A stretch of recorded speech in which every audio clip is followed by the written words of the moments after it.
ACB వాళ్లకు అవినీతి చేపచెక్కింది. బాపట్లలో లంచం తీసుకుంటూ ఫారెస్ట్ రేంజ్ ఆఫీసర్ వివి రమణారావు ఏసీబీకి రెడ్ హ్యాండెడ్గా పట్టుబడ్డాడు.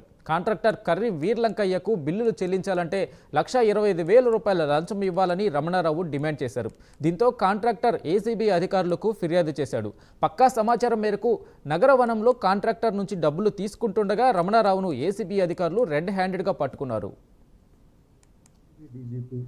శ్రీ అతుల్ సింగ్ ఐపీఎస్ గారి ఆదేశాల మేరకు ఆ గుంటూరు రేంజ్ అధికారులు, నేను అడిషనల్ ఎస్పీ మహేంద్ర మత్తే మరియు మా ఇన్స్పెక్టర్లు, తదితర సిబ్బంది అందరూ కూడా ఈరోజు మన బాపట్ల జిల్లా ఆదర్శ్ నగర్ నగరవనం పార్క్లోని ఆ నగరవనం ప్రాజెక్ట్ సంబంధించి అక్కడ మన రేపల్లి రేంజ్ ఎఫ్ఆర్ఓ శ్రీ రమణారావు గారు 1,25,000 లంచం తీసుకుంటుండగా రెడ్ హ్యాండ్గా పట్టుకోవడం జరిగింది.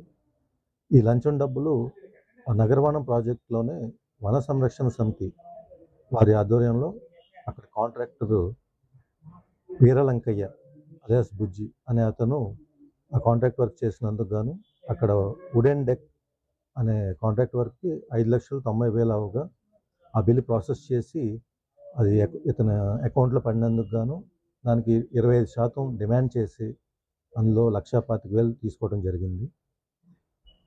అతన్ని రెడ్ హ్యాండ్గా పట్టుకోవడం జరిగింది. 2023-24 బడ్జెట్కి గాను 1,40,00,000 రిలీజ్ అయ్యి ఉన్నాయి. అటు వర్క్లను చేశాను, వర్క్ డెన్ ఎస్టిమేట్ అన్నీ అయిపోయినాయి. వాటికి సంబంధించి ఏమి ఇవ్వాలో ఇచ్చేసాను. మిగతా 60 లక్షలకు సంబంధించి 2024-25 బడ్జెట్లో వచ్చున్నాయి. వర్కులు చేసినా కానీ డిఎఫ్ఓ గారు మారిపోవడం వల్ల కొంతమంది ఈ రేంజర్ గారు వీళ్ళందరూ నన్ను కొంచెం ఇబ్బంది పెట్టి వర్క్ నువ్వు చేయలేదన్నట్టు ఇబ్బంది పెట్టి లాస్ట్కి ఏదో ఒప్పుకొని 25% మళ్ళీ ఇస్తేనే ఇస్తామన్నట్టు మన శనివారం 5,90,000 డెక్కు సంబంధించి డబ్బులు కొట్టారు స్వామి. సరే ఇస్తానని మాలేసుకోవడంతో కొద్దిగా వర్షాల కారణంగా తీయలేకపోయేసరికి 4 రోజులు లేట్ అయ్యేసరికి మిగతా ఎస్టిమేట్లు కూడా చేసి కూడా అవన్నీ పోయినాయి అని అనడంతో నేను ఏసీబీ వాళ్ళని ఆక్రమించేసి ఇవాళ 5,90,000 సంబంధించి 1,25,000 రేంజర్ గారు డిమాండ్ చేసిన ప్రకారం ఇచ్చాను స్వామి. వాళ్ళు రెడీ హ్యాండ్ ఎట్టుకున్నాను.